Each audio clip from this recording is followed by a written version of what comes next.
Welcome back to Let's Play Star Wars, The Force Unleashed. I'm BurningDogFace, and this is another purely informational episode.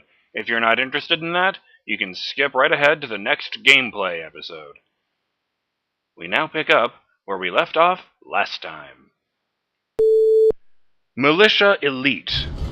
Kota's most skilled and proficient soldiers receive the Come on, me, you can do it.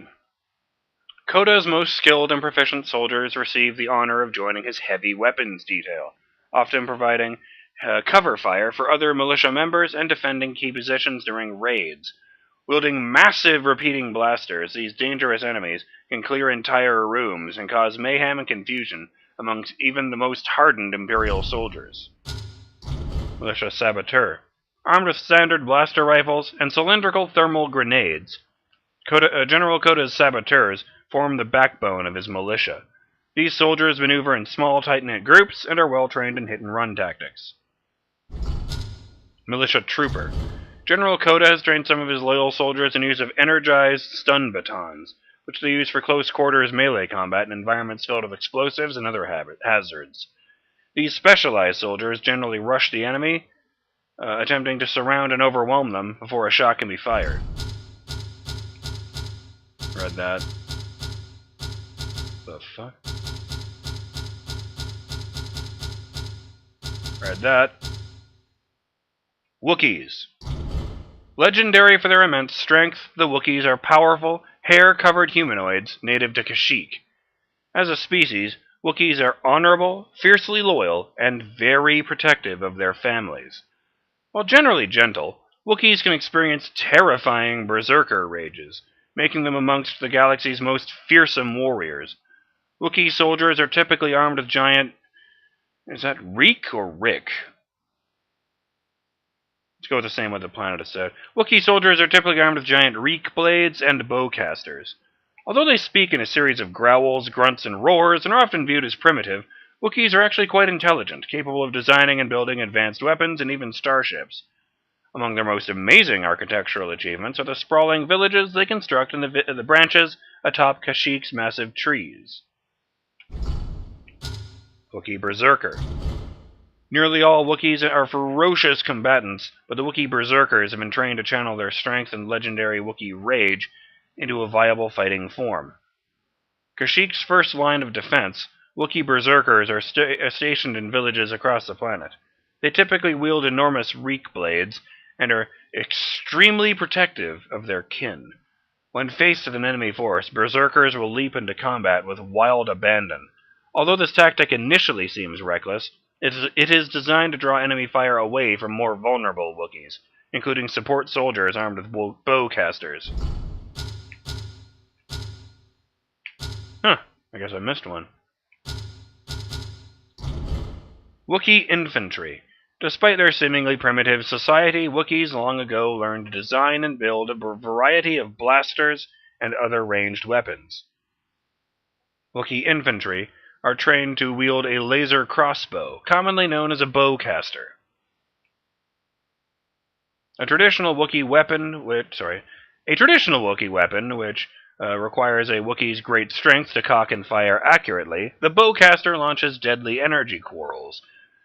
Wookiee infantry typically attack from a distance, relying on Wookiee berserkers and other soldiers to slow advancing enemies.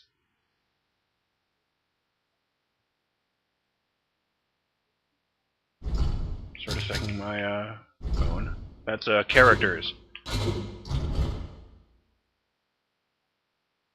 Kashyyyk. Oh my god.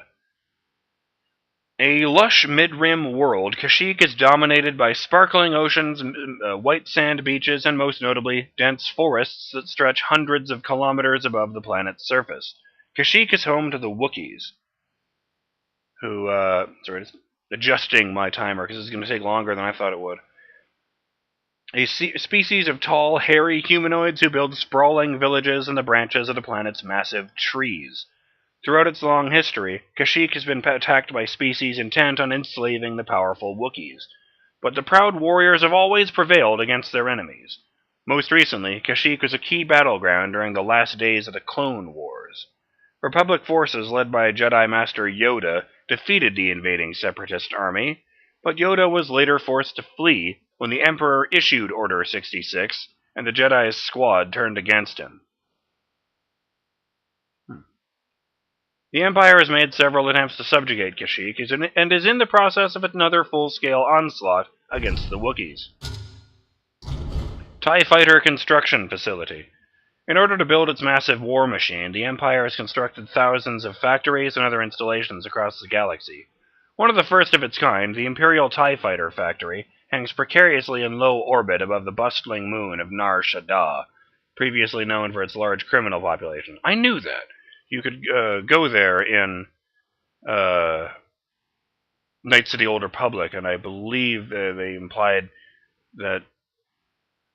I think it's either that's where they come from, or it's the moon of the planet that's the homeworld of the Hutts.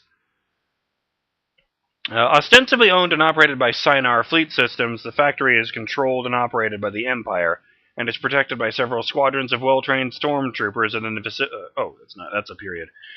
Of well-trained stormtroopers. Within the facility, the Empire is perfecting its mass production techniques, turning out thousands of tie-in starfighters, most commonly known as TIE Fighters. Rows upon rows of TIE parts move along magnetic conveyors, while automated laser arms weld the vehicles together before they are transported to loading bays. The General Jedi Ram Koda has emerged from hiding and, with the aid of a small battalion of loyal soldiers, has taken control of this key Imperial facility. Although Koda and his forces have detonated explosives throughout the factory, destroying it does not seem to be their ultimate objective. Instead, it seems that Koda seeks a showdown with Darth Vader.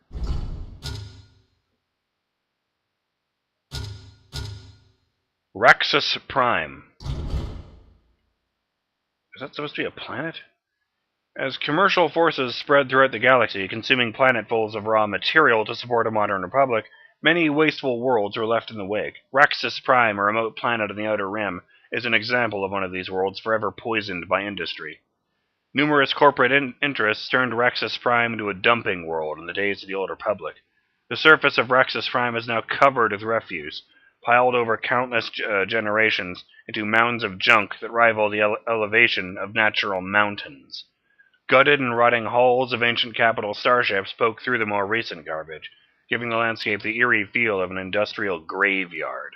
Huge pools of toxic sludge make the ruined ecosystem one of the most dangerous in the galaxy. The planet's atmosphere is hot and caustic, the air thick with a miasma of foul-smelling fog. A number of scavenger species frequent the world, with several transplanted Jawa clans calling the foreboding landscape home.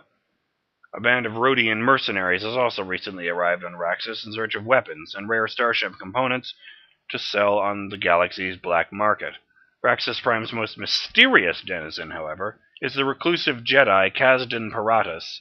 Driven mad by years of isolation, Kasdan has used the Force to assemble a small army of shambling junk soldiers, and ensconced himself in a bizarre replica of the Jedi Temple, constructed from metal and other debris scavenged from the planet's surface.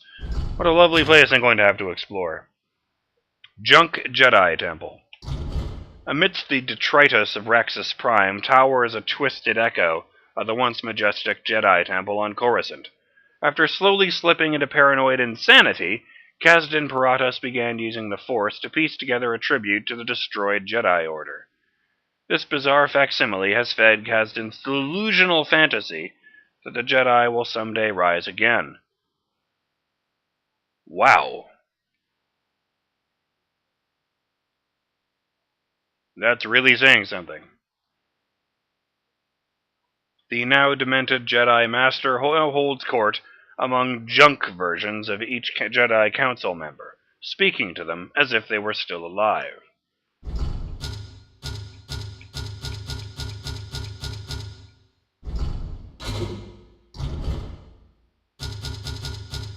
AT-CT. The AT-CT, or All-Terrain Construction Transport, is an industrial walker designed specifically for use in building Imperial facilities. Designed around the chassis of a small AT-ST walker, The AT-CT is equipped with small but powerful tractor beams that enable the pilot to easily lift and move heavy metal plates, durasteel girders, and other construction materials. Because of its similarity to the standard AT-ST, the AT-CT is often operated by a trained scout walker pilot and gunner for peak efficiency. In the event an AT-CT falls under attack, the seasoned operators can use the vehicle's tractor beams as an offensive weapon, hurling large objects at enemies. Do they have regular type? They do! Let's read about that before we get into the other one. Imperial Star Destroyer. The mammoth starship which forms the core of the Imperial Navy, the Imperial Star Destroyer, bristles with ion cannons and turbo lasers. 2 giant deflector shield generators atop the bridge protect the ship as it enters combat, and dozens of tractor beams aid in capturing enemy vessels. The Imperial I-class Star Destroyer, the most prominent symbol of the Empire's might, is an engineering marvel developed by Kuat Drive Yards, KDY, exclusively for Imperial forces. However, the concept of a massive, highly destructive starship was first researched during the Clone Wars. Shortly after that conflict...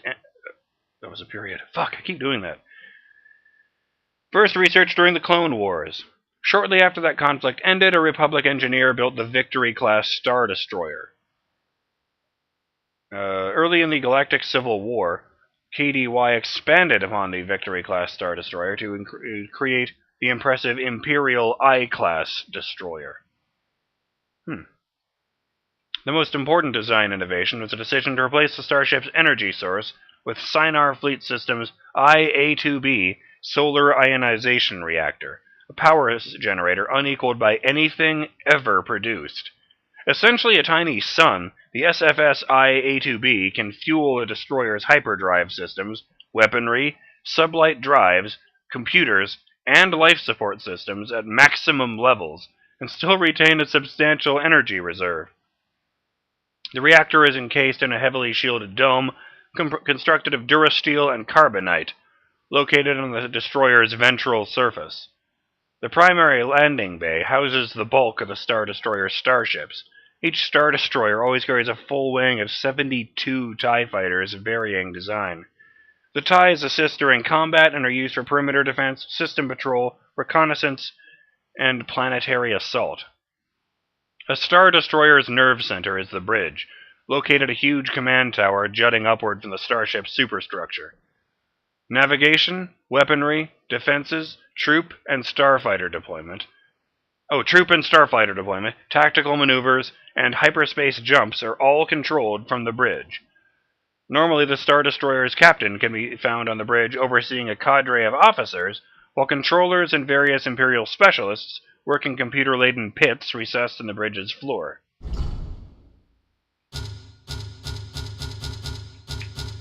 Executor. Darth Vader's personal starship, the Mammoth Super Star Destroyer, is currently under construction away from the prying eyes of the enemies of the Empire.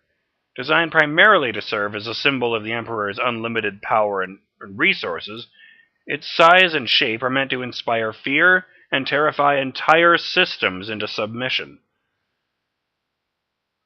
Overcompensating much? When completed, the one-of-a-kind vessel will be armed with over 1,000 weapons, and serve as the flagship of Darth Vader's fleet. Along with its numerous weapons, the starship will carry 2 full wings of TIE fighters, carrying 144 ships, along with 200 other combat and support vessels, 38,000 ground stormtroopers, and enough garrison bases and Imperial walkers to destroy any planetary opposition.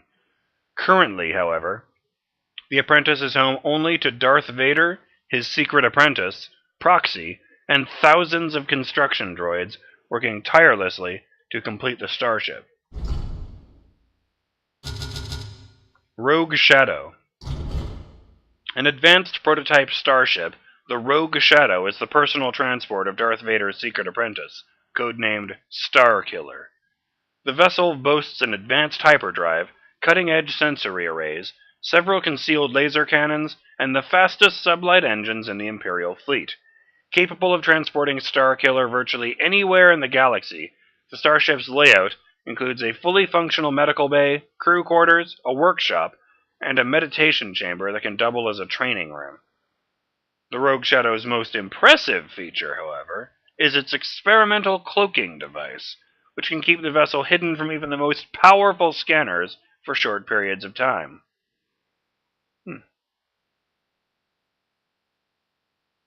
Although the apprentice is a capable pilot, Vader prefers that he remain focused on his missions, to allow the apprentice time to meditate and train. Oh, fuck, that was a comma! To allow the apprentice time to meditate and train, Vader has appointed a series of hand-picked Imperial officers to pilot the ship. Each of the previous pilots, 7 in all, has met a grisly end, either killed during one of the apprentice's more chaotic missions, or murdered by Vader himself as punishment for some perceived failure. The Rogue Shadow's most recent pilot is Juno Eclipse, an experienced commander who led the attack on the planet Kalos, and also the first woman to occupy the Rogue Shadow's pilot's chair. Though he dares not voice it, Starkiller suspects that Vader selected Juno for this duty in order to test the apprentice in some way. Oop. TIE Fighter. In order to consolidate power over countless worlds, the Empire has established a massive military war machine. Huge factories began to appear in every corner of the galaxy, producing weapons, ships, even armies of stormtrooper clones. I wasn't sure if they were clones or not. The TIE Fighter, a small and agile single-pilot starfighter, is being mass-produced to form the backbone of the Imperial fleet. This small vehicle, which consists of a spherical cockpit suspended between a pair of immense solar array wings... Oh, I thought those were the engines. Utilizes advanced twin-ion engines, because there's 2 of them, and was designed primarily for speed, because the engines are smaller than that. In order to decrease the vehicle's weight, it has not been equipped with life support systems, deflector shields, or hyperdrive engines. Armed with only a pair of standard laser cannons, the mass-produced TIE fighters must rely on greater numbers to overwhelm enemy forces. Well, I guess if the soldiers are clones, I can see where the Empire would just go, who cares? TIE Bomber. The TIE Bomber is a heavy Imperial assault starfighter, used for strategic strikes against surface and deep space targets. While slower and less maneuverable than standard TIE fighters, the bombers carry incredibly destructive payloads, complete with proton torpedoes, guided concussion missiles, orbital mines, and free-falling thermal detonators. The bombers are also manufactured with onboard life support systems, which all other TIE-class starfighters lack. The bombers are primarily used to disable capital ships and assault ground targets. Well, I guess that will do it for this trip through the databank. Hopefully the next time it won't be so long, because you won't have to get through all of the basic character setup stuff. I'm BurningDogFace, and this has been a supplemental episode of Let's Play Star Wars: The Force Unleashed.